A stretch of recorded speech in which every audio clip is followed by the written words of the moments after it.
유동성이 연결될 수 있는 환경이 갖춰진 것하고 실제 실적하고 연관이 되어 있는 건 아닙니다. 우리가 주식 투자에서 원하는 건 주식을 투자해서 수익을 보는 겁니다. 주식을 투자해서 수익을 보기 위해서는 종목이 보다 많은 범위에서 상승 구간을 거쳐가야 돼요. 자, 그런데 대형주가 오르면 어떻게 될까요? 대형주가 오르면 정말 대형주만 오릅니다. 주식 투자자, 특히나 개인 투자자들이 좋은 시장이 열리지 않아요. 자, 그런데 지금 어떤 상황이죠? 유동성으로 인해서 그 유동성이 시중에 풀리는 유동성이 실제 아닙니다. 네, 안녕하세요. 강추세입니다. 오늘 4월 3일입니다. 오늘 한국 시장이 시작하기 전에 오펙에서 깜짝 소식이 나왔죠. 여기 나왔는데 오펙 플러스의 깜짝 감산, 한국 경제도 불확실성 커졌나, 감산한다는 내용입니다. 감산하면 당연히 유가가 오르겠죠. 그리고 지난해 대규모 감산에 합의한 오펙 플러스 소속 주요 산유국들이 추가 감산을 예고했습니다. 생산을 줄이니 가격은 오를 텐데 시장에선 국제유가가 배럴당 $10 정도 오를 것으로 전망하고 있습니다. 그동안 안정세를 보였던 국내 기름값도 다시 오를 수 있습니다.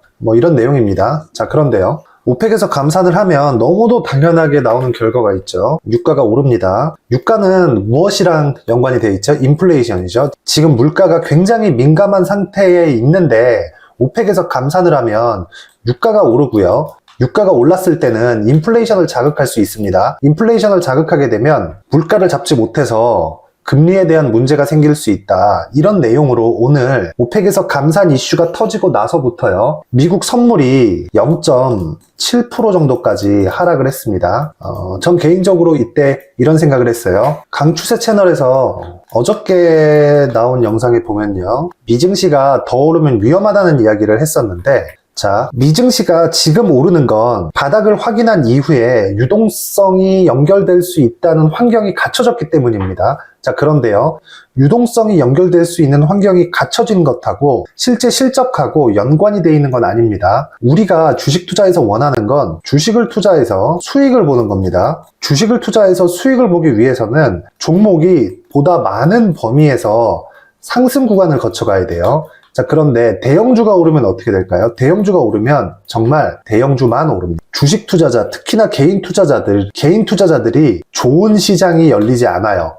자, 그런데 지금 어떤 상황이죠? 유동성으로 인해서 그 유동성이 시중에 풀리는 유동성이 실제 아닙니다. 이 표를 하나 보여드릴게요. 너무 간단하게 볼 수 있는 내용인데 코로나 때부터 지금까지의 연준에서 보유하고 있는 자산표입니다. 지금 대략 한 4개월에서 5개월치 정도의 양적 긴축한 양을 다시 올라붙였어요. 이 얘기가 무슨 얘기냐면 연준에서 가지고 있는 채권의 양이 그만큼 많아졌다는 이야기입니다. 연준에서 가지고 있는 채권의 양이 이만큼 많아졌다는 건 채권을 가지고 실제 달러가 시중에 풀렸다는 이야기가 되는데 이 달러가 시중에 풀린 게 어디로 풀렸나요? 사람들이 양적 완화에 대해서 오해하고 있는 부분 중에 하나가 양적 완화는 실제 시중에 돈을 푸는 게 아닙니다. 양적 완화가 시중에 돈이 풀리려면 은행을 통해서 대출로 나가야 돼요. 근데 지금 그게 되나요? 안 됩니다. 그래서 양적 완화와 저금리는 부양을 하기 위해서 공통적으로 들어가야 되는 내용이에요. 그런데 지금은 저금리가 아니죠. 아닙니다. 대출은 갚아야 되는 돈이에요. 이게 소비로 흘러들어가서 물가를 자극하지 않습니다. 실제 저금리로 가져가더라도 양적 완화하고 저금리는 딱 이야기 드리겠습니다. 물가하고는 관련이 없다는 게 지난 10년 동안 증명이 됐습니다. 근데 왜 지금 물가 문제가 터졌냐? 이건 현금을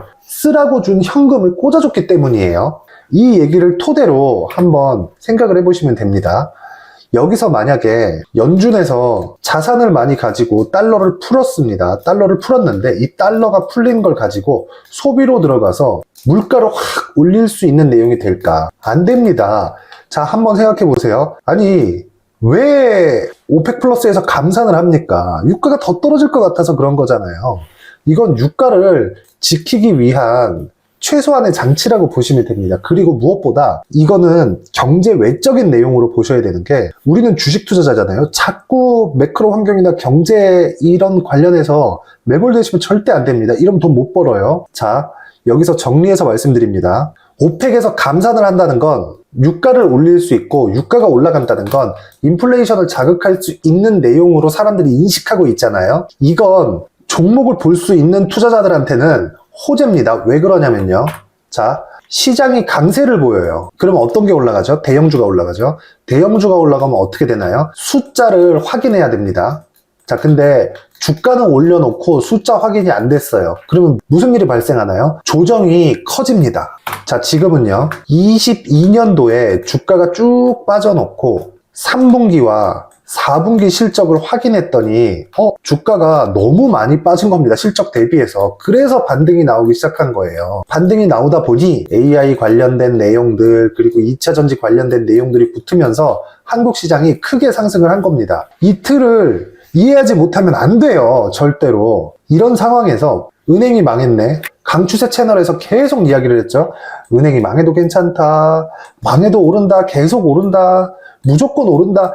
이 얘기를 계속해서 드렸었어요. 이 얘기를 왜 드렸냐면 채권의 수익룸이 계속해서 존재하기 때문입니다. 자, 이런 얘기가 있어요. 중국이 미국채를 매도하고 있다. 채권 가격이 폭락해서 미국의 은행권들의 위기를 불러온 건 중국이 원인이다. 무슨 말도 안 되는 소리입니까? 미국의 채권 가격이 폭락해서 은행이 문제거리로 떨어진 거는 기준금리를 높였기 때문입니다. 이거 말고는 답이 없어요. 그러니까 절대 본질에서 벗어나지 마시길 바랍니다. 여기서 가장 중요한 건 오펙에서 감산을 해서 다시 시장에 노이즈를 불러일으키지 않았다면 시장은 추가적인 상승을 할 수 있었던 구간이고요. 시장이 추가적인 상승을 했었다면 시장은 가격적인 부담을 가질 수 있게 됩니다. 왜 그러냐면 지금 4분기 실적을 확인하고 1분기 실적을 확인했을 때 그 1분기 실적이 22년도에 1분기 실적하고 어떻겠어요? 당연히 떨어졌겠죠. 근데 주가가 반등이 나왔습니다.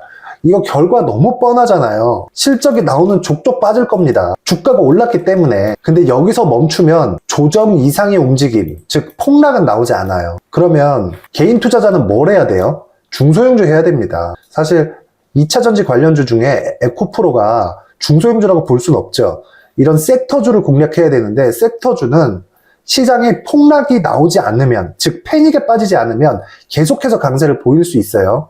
자, 한마디로 줄여서 이야기를 드립니다. 달러 패권 어쩌고저쩌고 하는 거 그냥 다 필요 없어요. 뭐 중국에서 어디서 뭐 러시아에서 위안화 결제 받는다, 뭐 달러 패권 뭐 압박한다, 이런 거 다 필요 없습니다. 그리고 미국 국채 관련된 내용들 다 필요 없어요. 가장 중요한 건 뭐다? 시장이 지금 더 오르면 안 됩니다. 시장이 지금 더 오르면 시장이 패닉으로 빠질 수도 있어요. 지금 오르지 않으면 뭐 경기가 앞으로 경착륙된다, 연착륙된다, 이런 거 몰라요. 모르겠어요. 그거 가봐야 알지. 어떻게 알아요? 근데 주식이 지금보다 더 오르면 주식시장에서의 경착륙이 올 수 있습니다. 지금 더 오르면 안 돼요. 그래서 뭐다? 오펙에서 감산하는 건 호재다. 그러면 우리는 시장을 베이스로 한, 즉 최소한의 패닉으로 빠질 수 없는 환경이 어떤 것인지를 이해하고 있을 때 종목을 볼 수 있는 눈을 키워야 되는 겁니다. 종목을 볼 수 있는 눈을 키운다라는 것은요, 시장이 패닉으로 빠지지 않았을 경우, 즉 조정 구간에도 강세를 보일 수 있는 종목을 골라낼 수 있는 눈을 키우는 게 중요하다는 거예요. 강추세 채널에서는 그 종목을 볼 수 있는 눈을 길러드릴 수는 없지만 어떤 종목을 공략해야 되는지는 지속적으로 업데이트를 해 나가겠습니다. 이 얘기가 무슨 얘기냐면요, 지금 시장이 올랐을 때 악재인데 오르지 않으면 계속적으로 종목 장세가 열린다는 이야기입니다. 하지만 올랐을 때는 어떻게 해야 된다고요? 폭락에 대비해야 됩니다. 지금보다 대형주 장세가 더 크게 열렸을 때를 이야기함입니다. 즉